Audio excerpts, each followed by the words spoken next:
Montes y valles en su bello esplendor me hacen pensar en quien todo lo creó. Yo sé que Cristo está aquí y que vive hoy, habita en mi corazón. Nunca más estaré solo porque Él prometió no dejarme jamás. Aves y flores en la primavera son obras de Dios a quien yo sirvo. Yo sé que Cristo está aquí y que vive hoy, habita en mi corazón.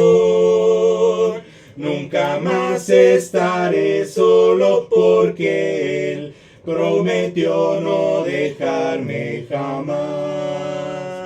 Yo sé que Cristo está aquí y que vive hoy, habita en mi corazón. Nunca más estaré solo porque Él prometió no dejarme jamás. Amén. Amén. Hermanos, vamos a orar para poner todo en manos de Dios. Amén. Señor Dios Padre Todopoderoso, le agradecemos que nos haya dado la oportunidad de terminar esta semana, Padre, y empezar una nueva, Dios. Bendito sea, Padre, y Señor, ponerle esta clase en sus manos, Dios. Su gracia, su bondad es tan grande, Padre, que nos da este día soleado, que nos ha dado lluvia, Padre, que vemos el verde de los árboles, Padre, y sobre todo sentimos su amor y su presencia con los milagros que usted pues hace día con día para con nosotros, Dios. Bendito sea, Señor, y queremos poner en sus manos esta clase. Queremos que le pedimos tanto que usted utilice a Ángel poderosamente, como siempre lo hace, Señor, y que nos bendiga, que bendiga a cada uno de sus hijos, Padre, que lo busca, que habla con usted, y que, Señor, sin usted no somos nada. Gracias, Padre, y agradecerle todo en el nombre de su Hijo amado Jesús. Amén. Amén. Hermanos, con ustedes, nuestro querido hermano Ángel. Adelante, brother. Gracias, bro. Bueno, buenos días a todos. Hoy quiero compartirles un poco con respecto a lo que estuvimos viendo de Josué, pero vamos a ver prácticamente un paralelismo, ¿no? Y esto es con el enfoque de que a lo largo de la historia han habido muchas formas en las que Dios prueba el corazón, ¿no? Y esto lo que nos permite, o lo que nos permite analizar, tanto con nosotros mismos y con lo que nos dice en la Biblia, es realmente qué es lo que estaba en el corazón en el pueblo de Israel, ¿no? Porque en el libro de Josué vimos que el objetivo o parte de la temática en su mayoría es las pruebas, los cambios y las pérdidas, ¿no? Prácticamente era uno de los enfoques, ¿no? Donde Dios en la parte de pérdidas, ¿no? Obviamente por todo lo que significaba el liderazgo de Moisés, y también en lo sucesivo, ¿no? En lo que iban caminando, en lo que iban hacia la guerra, en todo esto, pues también habían cosas en las que tal vez no entendían por qué Dios no les permitía ganar, o después de descubrir que no les permitía ganar por la culpa de ellos mismos, era algo pues también confuso, pero algo de mucho aprendizaje, ¿no? Y los Amén. cambios que refiere a prácticamente todas las evoluciones que tuvieron como pueblo, y el pueblo de Dios en específicamente, para empezar a conocerlo, practicar lo que les había mandado hacer y realmente comportarse como el pueblo escogido de Dios, ¿no? Pero también hubo una época donde tenía el enfoque de fortalecer el pueblo de Israel, y ese lo podemos ver en el libro de Nehemías, ¿no? Pero realmente nadie puede llegar a cambiar o colocarse en lo alto, por decirlo así, sin fortalecerse, ¿no? Sin saber para qué es fuerte y ni siquiera saber levantarse a ese punto sin siquiera saber cuál es el objetivo que Dios tiene para ti, ¿no? Entonces vamos a leer primero aquí en Josué capítulo 1, versículo del 1 al 5. Vamos a Donde dice: Después de la muerte de Moisés, siervo del Señor, el Señor le dijo a Josué, hijo de Nun, asistente de Moisés: mi siervo Moisés ha muerto. Por eso tú y todo este pueblo deberán prepararse para cruzar el río Jordán y entrar a la tierra que les daré a ustedes los israelitas. Tal como le prometí a Moisés, yo les entregaré a ustedes todo lugar que toquen sus pies. Su territorio se extenderá desde el desierto hasta el Líbano y desde el gran río Éufrates, territorio de los hititas, hasta el mar Mediterráneo que se encuentra al oeste. Durante todos los días de tu vida, nadie será capaz de enfrentarse a ti. Así como estuve con Moisés, también estaré contigo, no te dejaré ni te abandonaré. Aquí, como vimos, Moisés había muerto y Josué toma el liderazgo, ¿no?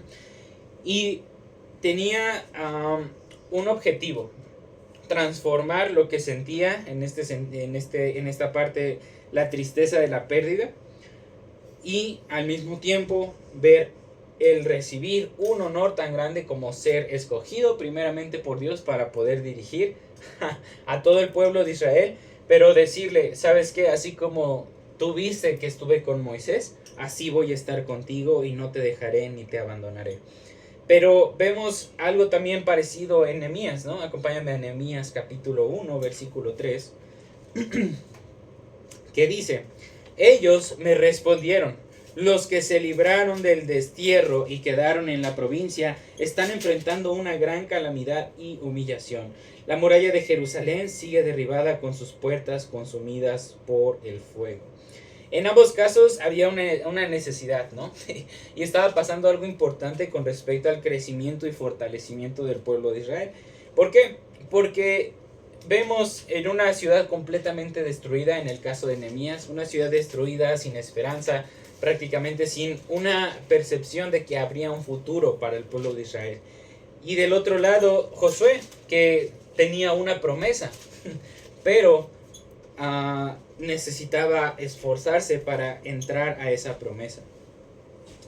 Y esto, realmente la necesidad que vemos en ambos es la necesidad de líderes que tomaran la responsabilidad de lo que pasaba a su alrededor, ya fuera dirigiendo el pueblo, construyendo una muralla o simplemente conquistando nuevos territorios. Y eso es lo interesante, porque vemos las problemáticas en estos dos casos de estudio, por decirlo así, pero podemos entender que hay muchas otras partes y áreas de nuestra vida donde Dios simplemente está orillándonos para tomar una decisión y saber qué tenemos que hacer, ¿no?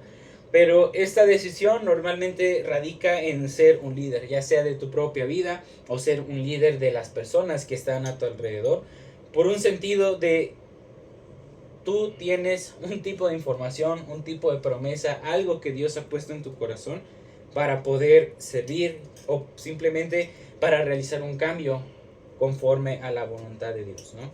Y por eso el título de la clase es ¿Dios te llamó para qué? Amén. Y vamos a tratar de contestar esta pregunta, ¿no? Recordando un poco Jeremías 29:11, que también eso es parte de lo que hablamos, ¿no? Nos dice que Dios tiene un plan para nosotros, ¿no?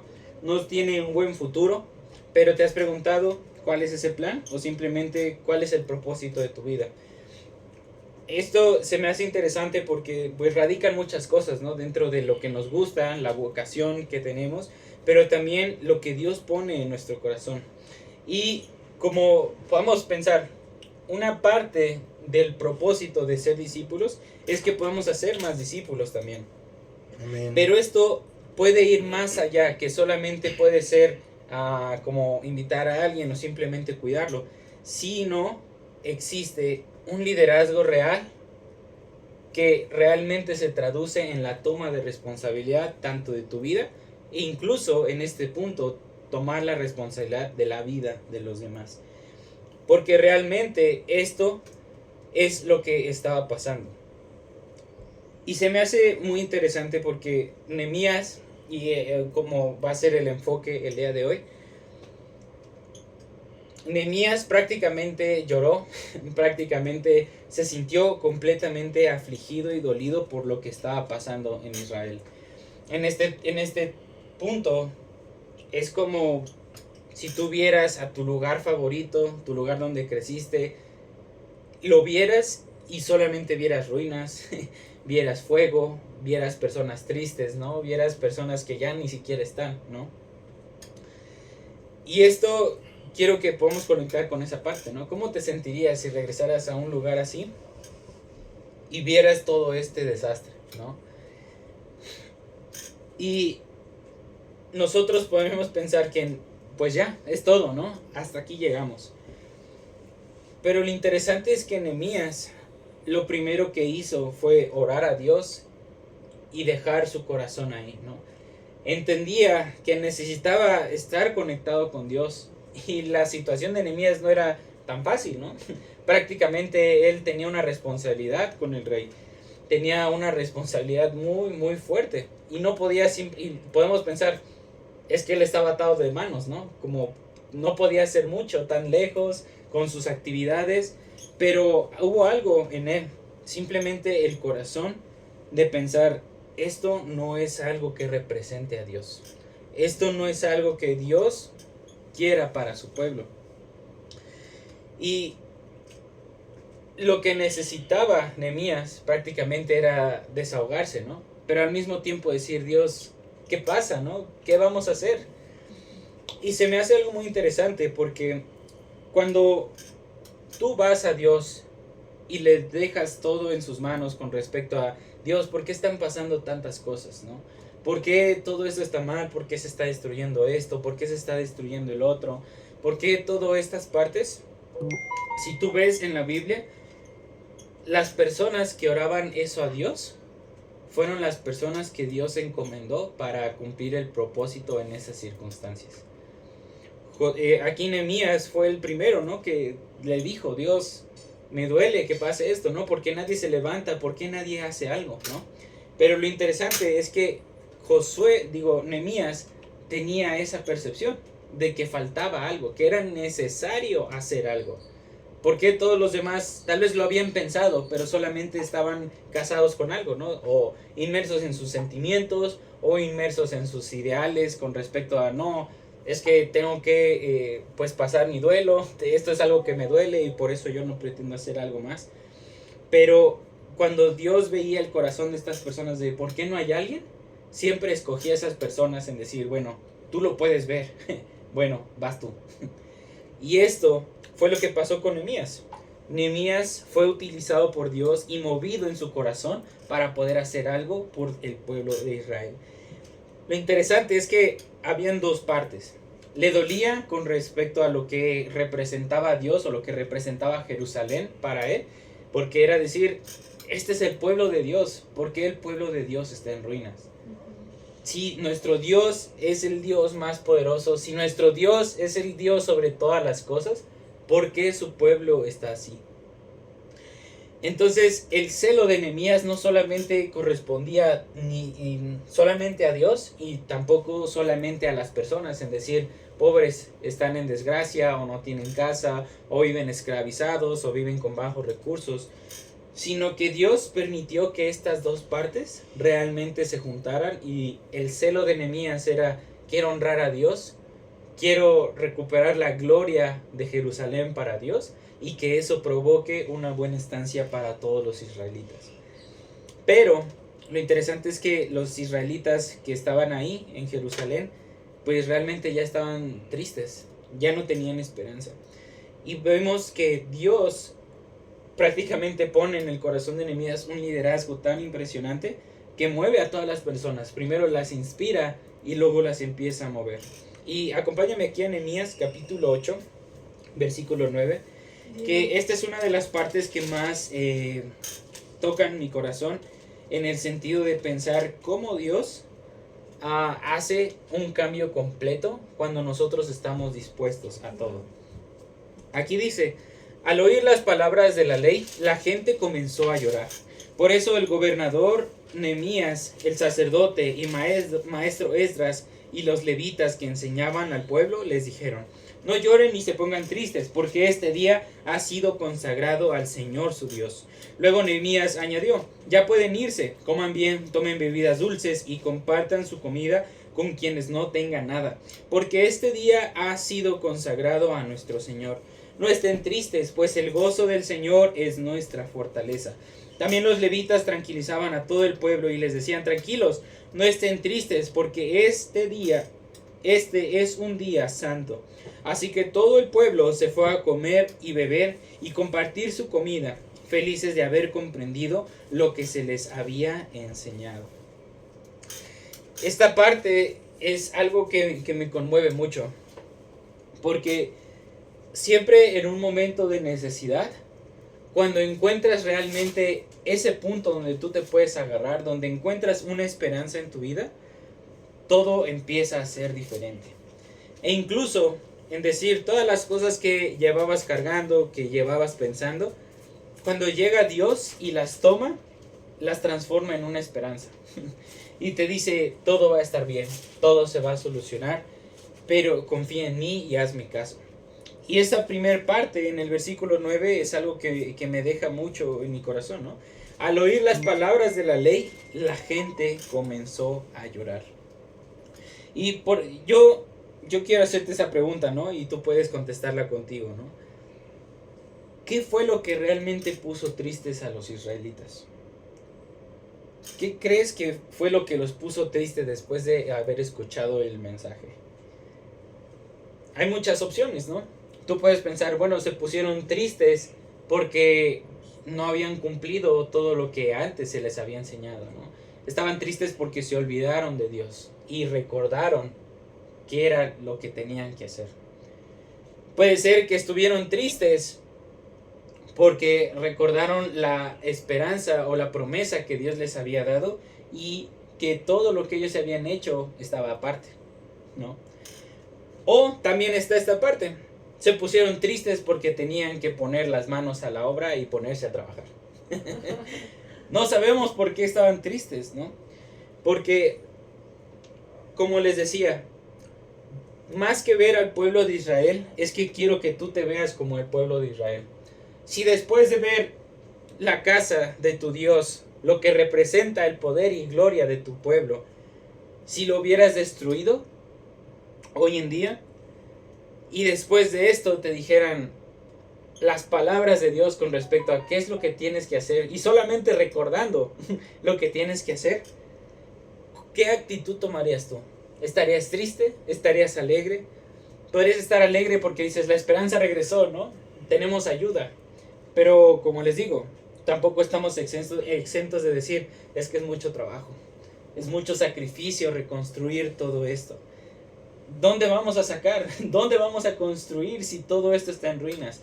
Y solos no podemos, ¿no? Y empezamos a pensar en las limitantes que tenemos, e incluso las cosas que tenemos que dejar para enfocarnos completamente en la misión de Dios. Amén. Y esto es difícil porque si lo vemos en una generalidad, las palabras de Dios no es difícil aceptarlas.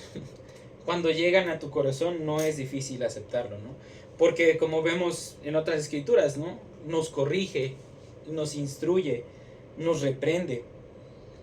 Pero también esto simplemente nos hace sentir incómodos y decir: necesito hacer algo por mi Dios. Y este era el corazón de Nehemías. Pero lo interesante, y que me imagino, ¿no? Como dicen estas escrituras donde dice que los levitas estaban tratando de calmar a todos, ¿no? Y aquí dentro de la escritura pues prácticamente habla donde le tienen que levantar la voz, ¿no? Los levitas decir: tranquilos, este es el día del Señor, ¿no? Coman, beban, alégrense, compartan, porque este es el día de Dios, ¿no? Este día donde tú aprendiste esto, este día donde descubriste que algo que tenías que cambiar, este día donde Dios te incomodó, este es un día santo. Y esto es lo que yo les quiero compartir, ¿no? Amén. Porque al inicio, cuando vemos en la Biblia, cuando Dios elige al pueblo de Israel para ser su pueblo, vemos que también toman un poco de resistencia, ¿no? Les cuesta trabajo adaptarse. Después lo toman como una delicia, tanto que se apropian tanto que llegan a tener un celo tan grande por Dios y que prácticamente empieza a ser una nación completamente diferente. Pero pasa al otro lado, donde pasan cosas, circunstancias y se destruye todo y es difícil recobrar esa parte, ¿no? Se nos es difícil recobrar la confianza en Dios y en sus promesas. Pero cuando llega el día donde nosotros estamos aprendiendo de nuevo lo que Dios nos había dado en nuestro corazón, lo que nos había dado como misión, lo que nos había dado como promesa, de no vas a estar solo, voy a ir contigo hasta el fin del mundo, pero necesito que tú hagas esto. Cuando recobramos esa memoria, cuando recobramos esa pasión, todo empieza a ser diferente. Y eso tanto puede ser que te puede llevar a construir algo completamente nuevo, como fue Nehemías, inspirado por el propósito de darle gloria a Dios y el propósito de al mismo tiempo ayudar a los hermanos que están a tu lado o simplemente las personas que están alrededor de ti. Entonces la pregunta es, ¿para qué me llamó Dios, no? El título de la clase es como, ¿Dios te llamó para qué? Y podemos pensar, bueno, con esto que me estás diciendo, entonces me estás invitando a ser un líder, un evangelista, un misionero, ser solamente un discípulo fiel. Esto solamente te lo va a poder explicar el espíritu que tengas dentro de ti. Porque Dios te mueve y nos empieza a incomodar todo el tiempo. Si realmente hay alguien que está en nuestras vidas inspirándonos o simplemente comunicándonos la palabra de Dios, hay algo en tu corazón que simplemente va a moverse. Si tú estás abierto a eso. Y si tú estás incómodo en esto, yo te invito a que profundices en esta historia de Nehemías y veas cómo Nehemías oró a Dios. Le pidió, me siento triste por esto, no me gusta ver a mi pueblo así, no me gusta pensar en esto, pero creo que tengo que tomar una decisión y una responsabilidad para esto. Y a partir de ahí tú decides. Todos necesitamos ser líderes realmente, pero tú decides si quieres ser solamente un líder para tu vida o un líder para todo tu contexto. Y que busquemos, sea lo que sea que tú estés buscando, sea lo que sea que Dios te puso en tu corazón, te aseguro que el objetivo es darle gloria a Dios y que las personas puedan glorificar a Dios por medio de eso que Dios te ha puesto en el corazón. Y que pienses realmente, si tú estás buscando a Dios, si tú estás incómodo en donde estás o simplemente no te gusta donde estás, es porque Dios está incomodándote por algo que tú tienes que hacer. Por algo, una decisión que tienes que tomar y decir, bueno, si esto no me gusta, esta es la parte como lo tengo que realizar, ¿no? Basado en lo que Dios te dijo, basado en lo que conocemos de las Escrituras. Y a partir de ahí, tú debes pensar que esto no es por ti, no es para tener una comodidad, ¿no? Porque vimos que si viene de Dios es algo incómodo. Pero te invito a que busques este propósito profundizando y partiendo de este punto, ¿no? ¿Cómo le pasó a Nehemías? ¿Cómo le pasó a Josué? Y al final, en cómo se resume eso, ¿no? Y al final, por eso, lo importante, como dice aquí en Josué 1, ¿no? No importa qué sea, va a ser un reto. Por eso, sé fuerte y valiente, porque tú harás de este pueblo, que este pueblo herede la tierra que les prometí y a tus antepasados. Porque el Señor, tu Dios, te acompañará a donde quiera que vayas. A Dios sea la gloria. Amén. Amén. Gracias, bro. Qué increíble clase. La verdad es que tenemos que reflexionar en un buen de cosas. Primero, ¿para qué fuimos llamados por Dios? ¿Cuál es nuestro propósito? Y vamos a pensar que yo sé que yo fui llamado por Dios. Y sé que mi propósito es mantenerme fiel, estar ahí. Quizá tener algún liderazgo, quizá predicar la palabra. Dios quiere que ganemos. Dios quiere que ganemos la batalla que nos enfrentamos día con día en el mundo. Y nos da las armas. Pero ¿realmente luchamos la buena batalla? Esa es la otra pregunta, ¿no? ¿Realmente estamos poniendo todo para luchar la buena batalla? Yo creo que es una clase que tenemos que reflexionar. Y número 3, ¿por qué no estamos haciendo lo que Dios nos pide que hagamos? y yo hablo en general, ¿no? Queremos tener muchas cosas, pero realmente trabajamos para ellas. Queremos tener la salvación, pero realmente trabajamos para tener la salvación.